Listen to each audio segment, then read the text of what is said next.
Terima kasih Anda masih bersama kami dalam program podcast TV Show TV Muhammadiyah Ngobrol Sering Tanpa Boring, cuma di sini tempatnya. Ini sudah ada di segmen terakhir. Seperti biasa segmen terakhir ini segmen yang paling gong ya biasanya kalau di podcast dokter.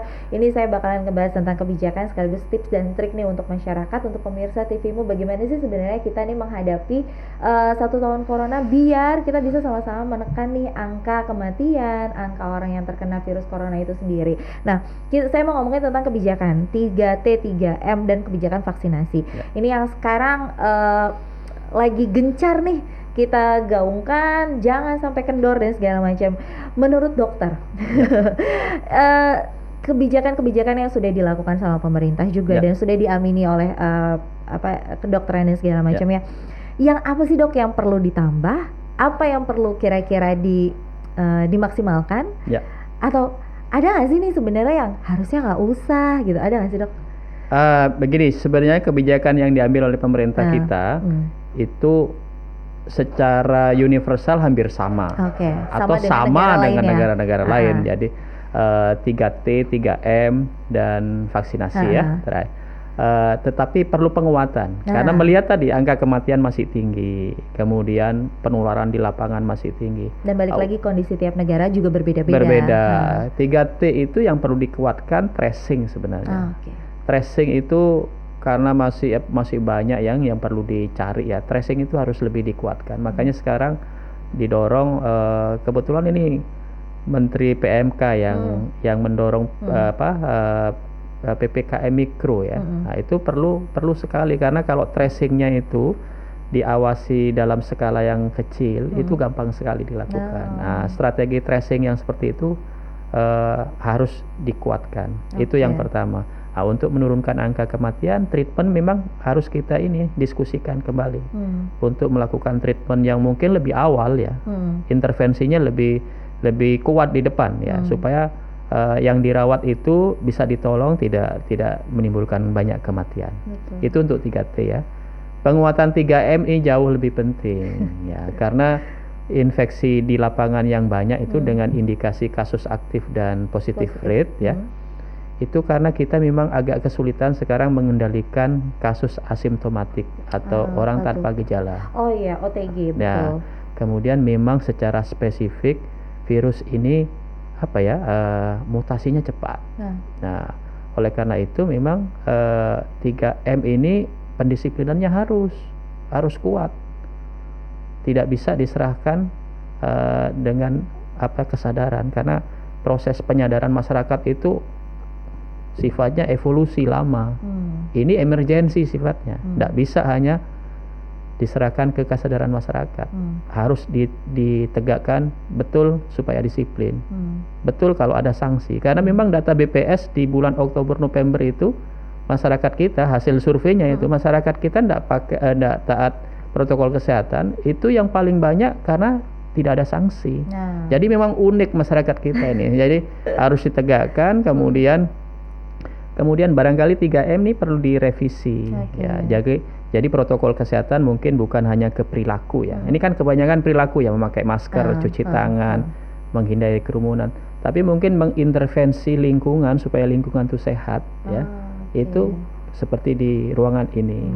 Itu dengan ruangan tertutup yang kita bicara, kita tidak tahu nih ada yang OTG apa enggak. Betul. Kita bicara bernafas saja keluar virus.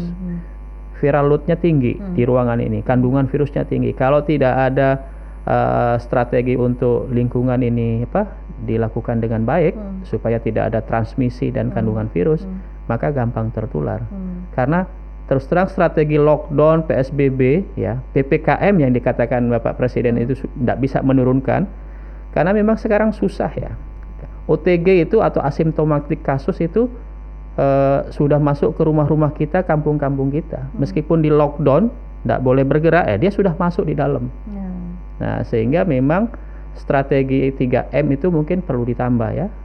Selain perilaku, lingkungan juga diintervensi, mungkin daya tahan tubuh kita.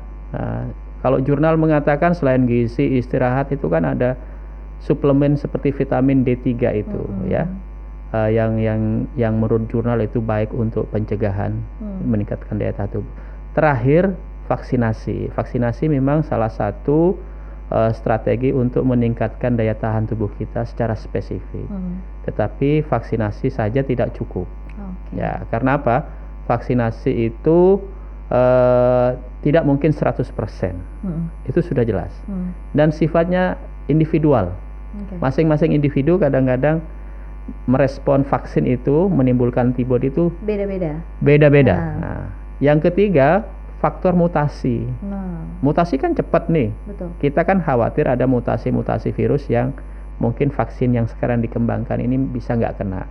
Sehingga vaksinasi memang strategi sangat baik ya, bisa mencegah sangat baik infeksi, tapi jangan dijadikan strategi satu-satunya. Tetap strategi protokol kesehatan yang disiplin itu harus menemani vaksinasi. Oke. Nah, ini Dokter Daeng, karena ini saya sudah ada di 3 menit terakhir, boleh dong ini kasih apa ya? Kita sama-sama mengajak masyarakat, mengajak pemirsa TV Muhammadiyah seluruh Indonesia. Sebenarnya sebaiknya kita harus melakukan apa sih gitu saat ini, mengingat ini sudah 1 tahun corona, jangan sampai abai, jangan sampai nanti virusnya semakin berkembang, semakin bermutasi dan akhirnya kita yang kalah, karena kita harusnya mengalahkan virus ini. Silakan dokter. Ya, kepada pemirsa TV Muhammadiyah, khususnya warga Muhammadiyah ya. Jadi tolong jangan sampai kendor ya, karena dari data-data ini banyak masyarakat yang sudah kendor melaksanakan protokol kesehatan. Karena apa? Karena pandemi Covid ini belum selesai. Malah mutasi-mutasi virus ya semakin banyak. Nah, terakhir dikabarkan ada mutasi virus yang lebih ganas, lebih cepat menular di Inggris dan sudah masuk ke Indonesia. Jadi jangan sampai kendor. Protokol kesehatan itu kunci utama sebenarnya supaya kita tidak gampang terinfeksi.